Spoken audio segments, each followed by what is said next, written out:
जिंदगी की राह कार्यक्रम में आप सबन का स्वागत बा।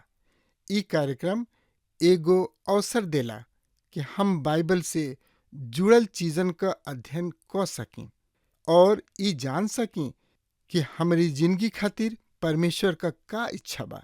यही उद्देश्य के साथे हम ई कार्यक्रम आप सबन खातिर प्रस्तुत करतनी।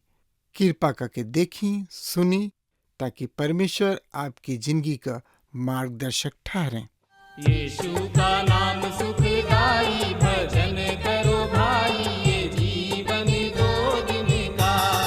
यीशु का नाम सुखदाई, भजन करो भाई, ये जीवन दो दिन का।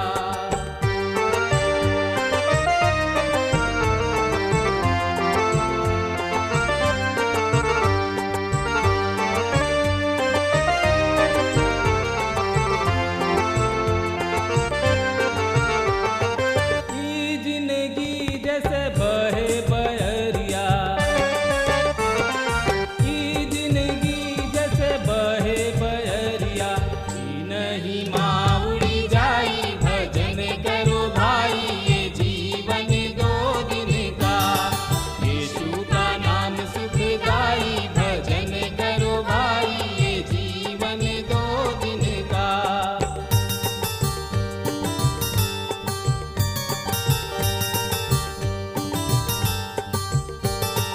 ई जिंदगी पर गर्व न करना, ई जिंदगी पर गर्व न करना, छाया समान ढली जाई, भजन करो भाई, ये जीवन दो दिन का।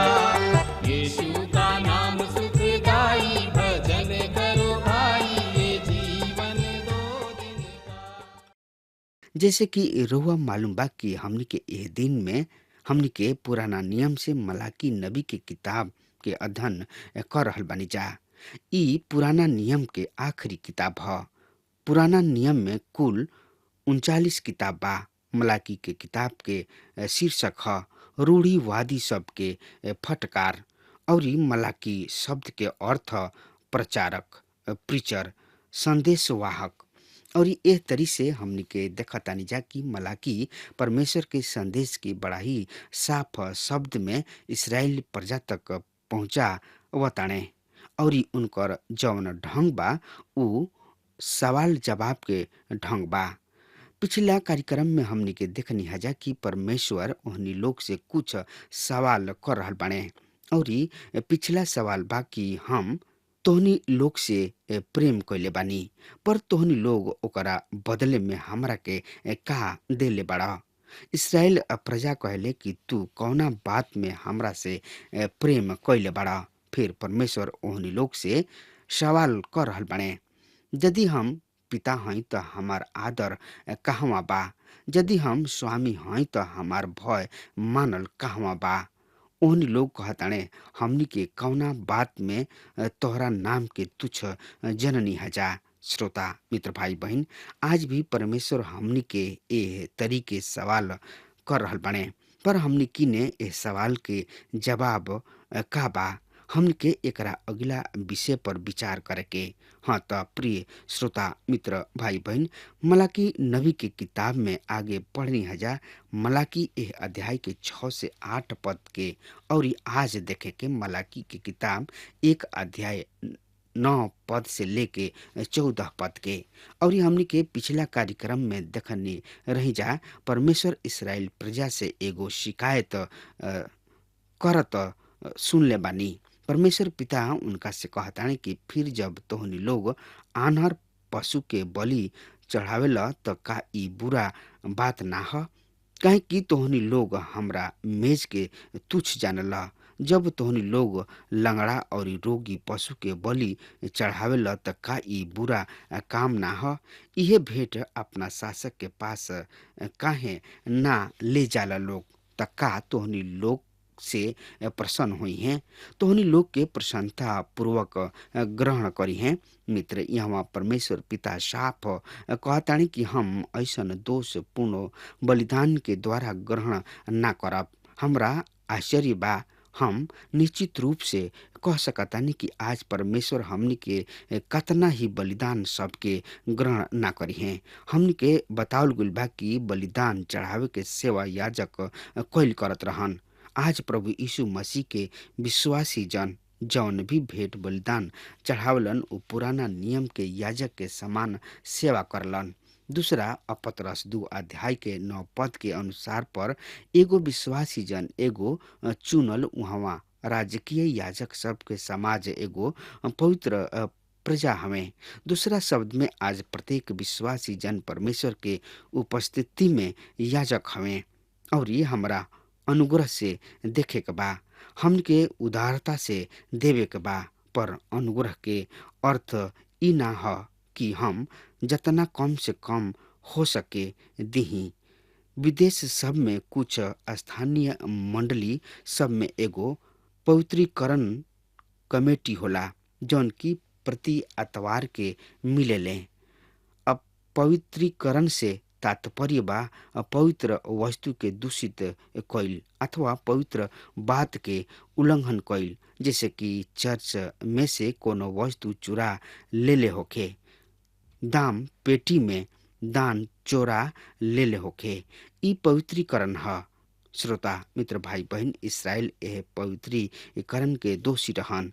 उ परमेश्वर के चोरी कर रहल बाणे। जौन बलिदान चढ़ावत रहले उनका पर उ कुछ समय के खातिर कुछ भी व्यय ना करत रहले। उनका ओह पर कोनो खर्च ना होत रहे, कोनो त्याग ना करत रहन, काहे कि बूढ़ रोगी लंगड़ा लूल्हा पशु उ परमेश्वर के भेंट चढ़ावे के खातिर ले आवत रहले। परमेश्वर उनका के ग्रहण करे से इनकार कर दिहले। श्रोता मित्र भाई बहन, आज कलिसिया में भी ई अपवित्रीकरण प्रवेश कर चुकल बा।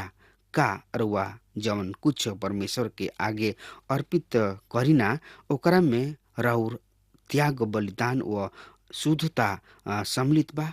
14 पद में देखे के जरूरत बा। 14 पद में हमनी के देखे के कि परमेश्वर ऐसना बलिदान के विषय में का कहताड़े। यहाँ लिखल बा, पर जौना छली के झुंड में नर पशु होके औरी उ जतना मनत मान के भी दोषपूर्ण पशु के बलि प्रभु के खातिर चढ़ावे उ श्रापित होके, काहे कि हम तो महाराजा हई। सेनाओं के यहोवा परमेश्वर के इहे बाणी ह और हमार नाम आन जाति सब में भय जोग ह।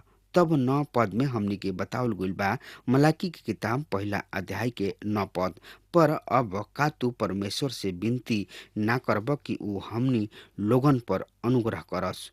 तोहरा ओर से चढ़ाई कइल गइल ऐसन भेंट के कारण का उ तोहरा में से केहू पर प्रसन्नता पूर्वक ग्रहण करी है?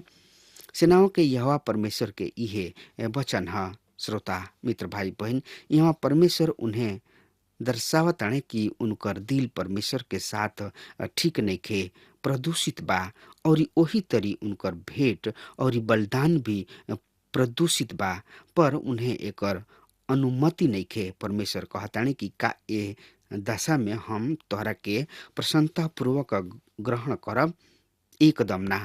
पर 10 पद में हमनी के पढ़तानी जा कि भला होखित कि तोहरा में से केहू मंदिर के फाटक के बंद कर देला कि तोहनी लोग हमरा वेदी पर व्यर्थ आग जरावे ना पावे।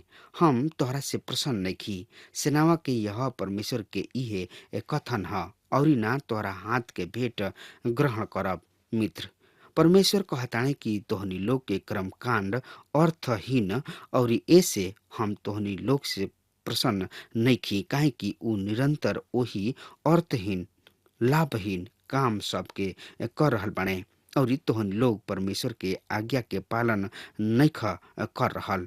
हमनी के देखता नहीं जा कि ओहनी लोग अपना कर्म कांड में तो बहुत ही गंभीर बाणे जा और हरदम ओह काम के कर रहल बाणे जा, पर उनका आत्मा से दूर बाणे और परमेश्वर ओहनी लोग के काम के स्वीकार नखन कर रहल।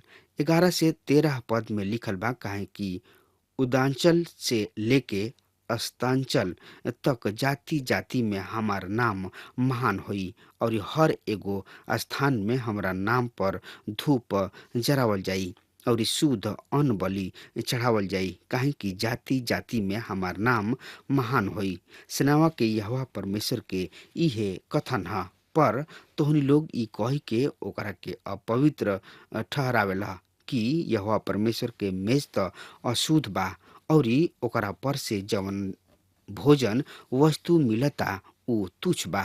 तोहनी लोग ई भी कहला, ओह ई कैसन बोझ ह और ओह भोजन वस्तु के प्रति नाक भौं सुकड़ेला। सेनावा के यहोवा परमेश्वर के इहे वचन ह। और तोहनी लोग लूटल और लंगड़ और रोगी पशु के भेंट के ले आवेला, ऐसा ही भेंट ले आवेला का हम एह तरीके भेंट तोहनी लोग के हाथ से ग्रहण करी। यहोवा परमेश्वर के इहे बाणी ह। जौना ढंग से इसराइल परमेश्वर के सेवा करत रहन, ओकरा से आन जाति सब के सामने परमेश्वर के नाम धूमिल होत रहे, परमेश्वर के नाम के निंदा होत रहे। आज भी अनेक स्थानीय मंडली सब ऐसन ही कर रहल बिया। ओहनी लोग के व्यवहार से, ओहनी लोग के काम से, यहाँ तक कि ओहनी लोग के आराधना के ढंग से परमेश्वर के नाम के निंदा होला। आन जाति सब में परमेश्वर के उपहास बनावले और ऐसे ओहनी लोग के काम से, यहाँ तक कि ओहनी लोग के आराधना के ढंग से परमेश्वर के नाम के निंदा होला। आन जाति सब में परमेश्वर के उपहास बनावेले और ऐसे हमनी के जांचे के आवश्यकता बा और हमनी के उहे काम करे के चाही जेकरा द्वारा परमेश्वर के नाम के महिमा होके। परमेश्वर हमनी के ए पृथ्वी पर ऐसे ही नियुक्त कैले, ऐसे ही हमनी के ठहरौले बाणे और ऐसे हमनी के इस संसार से अलग कैले बाणे, आपन नाम देले बाणे। और तब 14 पद में हमनी के पढ़तन जा, परमेश्वर ओहनी लोग से कहतने, पर जौना छली के झुंड में नर पशु होके और ऊ जतना मनत मान के भी दोषपूर्ण पशु के बलि प्रभु के खातिर चढ़ावा, ऊ श्रापित होकी। एह पद पर ध्यान दही, मनुष्य कौना ढंग से परमेश्वर के ठगेला, उनका साथ छल करला। परमेश्वर ऐसन छली आदमी के श्रापित ठहरावतणे। जौना बात के कारण परमेश्वर के नाम कलंकित भइल बा, ओकरा में से एगो ह परमेश्वर के सेवा और ऊ जौन एगो प्रतिनिधित्व करले विश्वासी कहलाए वाला लोग हमें, उनका ए सेवा के द्वारा परमेश्वर के नाम कलंकित हो रहल बा। विश्वासी के अपना सेवा के ढंग के जांचे के आवश्यकता बा। परमेश्वर कोनो भी सच्चा विश्वासी के पखंडी ना कहलन, पर ऊ धार्मिक अगुआ के कुछ भयंकर नाम से पुकारताणे। ऊ उनका के चूना पोतल कब्र तथा ऐसन बर्तन कहताणे जौन की केवल बहरी से साफ कइल जाला और भीतरी से ऊ कभी साफ नहीं के। मलाकी के समय में धार्मिक अगुआ के ऐसन ही दशा रहे। धार्मिक लोग यही तरीके रहे, पर हमनी के आज भी देखतानी जा, आज भी ए स्थिति के हमनी के देख सकतानी जा। का रुआ किने धर्म बा या प्रभु यीशु मसीह बाणे? हमरा सवाल बा, ध्यान दिही, का रुआ किने धर्म बा या प्रभु यीशु मसीह बाणे? रुआ मसीह के सच्चा विश्वासी हई या रुआ कोनो धर्म के पालन कर रहल बानी? का राउर मसीहत कोनो कपड़ा यानी कि कोनो वस्त्र के समान बा जौन की अतवार के पहरल जाला और एकरा बाद उतार के फेंक दिहल जाला? प्रत्येक विश्वासी जन याजक हमें, ऊ परमेश्वर के सेवक हमें, पर सेवा में 3 महापाप सेवकाई के नष्ट कर डालला। हम चाहब कि रुआ ये 3 महापाप पर ध्यान दीही। पहिलका पाप ह सुस्ती। सुस्ती परमेश्वर के सेवकाई के नष्ट कर डालेला। दूसर का पाप ह अभिमान।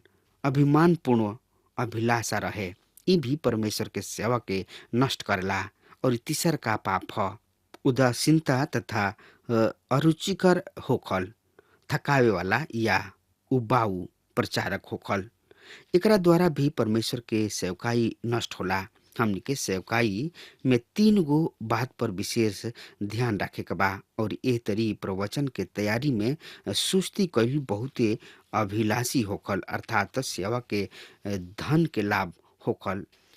महान प्रचारक बनावे के लालसा, प्रसिद्धि के भूखा होखल, विशाल जन समूह के आगे प्रचार करे के अभिलाषा कईल, ई अब सेवकाई के गंभीर पाप ह। और एकरा द्वारा सेवकाई के हानि होला।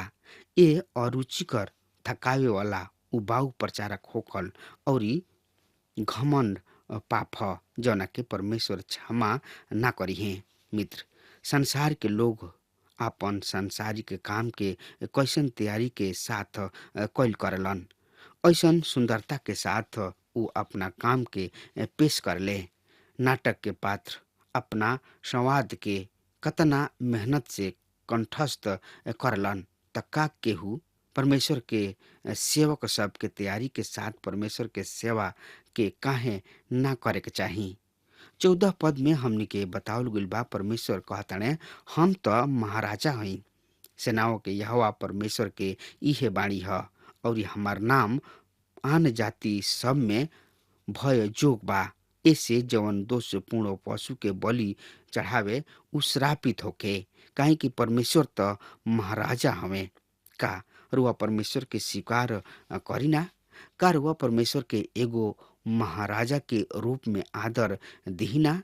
यही शब्द के साथ मलाकी के किताब के पहला अध्याय के समाप्त करल बनी और हम पावतानी दूसरा अध्याय के मुख्य विषय पर याजक सब के उनकर अशुद्धता के खातिर धिकार तथा जन साधारण के उनकर सामाजिक अपराध के खातिर फटकार। त ए अध्याय में याजक सब के और जन साधारण दोनों के हम देखतानी कि परमेश्वर ओहनी लोग के अपराध के, ओहनी लोग के फटकारताने।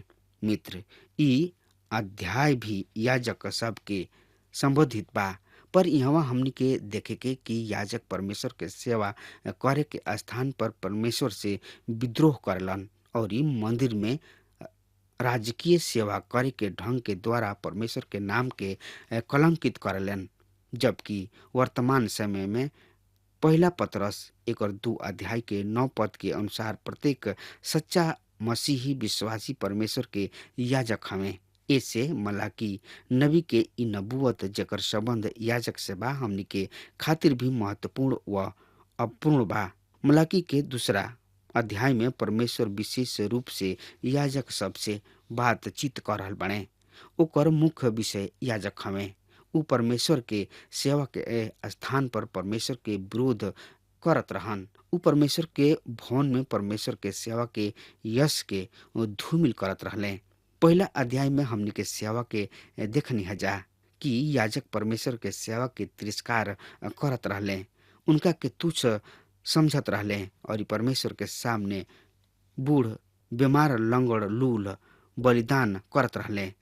परमेश्वर द्वारा यह गलत अभ्यास के निंदा करे के वास्तविक कारण ई ना रहे कि जौन की उनका के परमेश्वर के देवे के चाहे के रहे ना देत रहले, पर यहाँ बलिदान के मूल्य पर अधिक बल नहीं दिहल जा रहल, पर उ बलिदान के स्वरूप, गुण व प्रकार पर बल दिहल जा रहल बा जौन वेदी पर चढ़ावल जात रहे। सो एह बात पर हमनी के विशेष रूप से ध्यान देवे के कि जौन बलिदान चढ़ावल जाला ओकर स्वरूप, ओकर गुण, ओकर जैसन के बा, का ह? उनकर जवाब के बा? ले व्यवस्था की किताब में 5 गो महान बलि सब के उल्लेख कइल गइल बा और हर एगो बलिदान प्रभु यीशु मसीह के ओर संकेत करता। हर एगो बलिदान उनकर प्रतिनिधि ह जौन की आवे वाला रहन और जौन की आवे वाला बाणे। उ पवित्र, निर्दोष व निष्कलंक और पाप से अनजान रहन। उ सिद्ध रहन और ऐसे जौन बलिदान उनका ओर संकेत करता जौन की उनकर प्रतीक ह उन्हें निर्दोष होखे के चाही। उहे निर्दोष होखल बहुते जरूरी बा, वरन अनिवार्य बा। और ए तरी मलाकी के दिन में याजक परमेश्वर के नाम के तिरस्कार करत रहन। मित्र, परमेश्वर के वेदी पर दोषपूर्ण रोगी, लंगड़ा, लूल्हा पशु सबके ओह आवे वाला मसीह के प्रतिनिधि के रूप में बलि कैले। उनकर निंदा, उनकर तिरस्कार कैल गईल। आज भी यदि हमनी के परमेश्वर के सामने दोषपूर्ण बलिदान चढ़ावतानी जा तो हमनी के प्रभु यीशु मसीह के अपमान कर रहल बनी जा, तिरस्कार कर रहल बनी जा, उनका कहा नाम के नेखी जमान रहल। आज जवन लोग अपना कविता सब में, गीत सब में, किताब सब में, पत्रिका सब में, यहाँ तक कि अपना संदेश में परमेश्वर के गलत ढंग से पेश करले, उ परमेश्वर के तिरस्कार करले, उनका के तुच्छ जाने ले। हाँ श्रोता, मित्र, भाई बहन, अनेक लोग एक काम के खातिर शैतान के दोषी ठहरा देले, पर ई काम पाप से शैतान ना करवा सकल, वरन रुआ खुद कैनी। और रुआ ऐसे कैनी काहे कि रुआ भीतर पुराना पापमय स्वभाव बा जौन की रुआ आदम से प्राप्त कैले बानी। मित्र, अब हमार समय खत्म हो रहा बा, तब तक खातिर रुआ हमरा के आज्ञा दी। परमेश्वर रुआ के बहुत ही आशीष देश। आमीन। हमके विश्वास बा कि ई कार्यक्रम आप सब खातिर फायदेमंद सिद्ध भइल हुई। अगर आप सबके लगे बाइबल से चाहे आपकी निजी जिंदगी से कोनो सवाल होके, चाहे कोनो समस्या खातिर प्रार्थना करावे चाहतनी, तो हमारी फोन नंबर पर जरूर संपर्क करें और आज का दिन आप खातिर सुखद बनावे।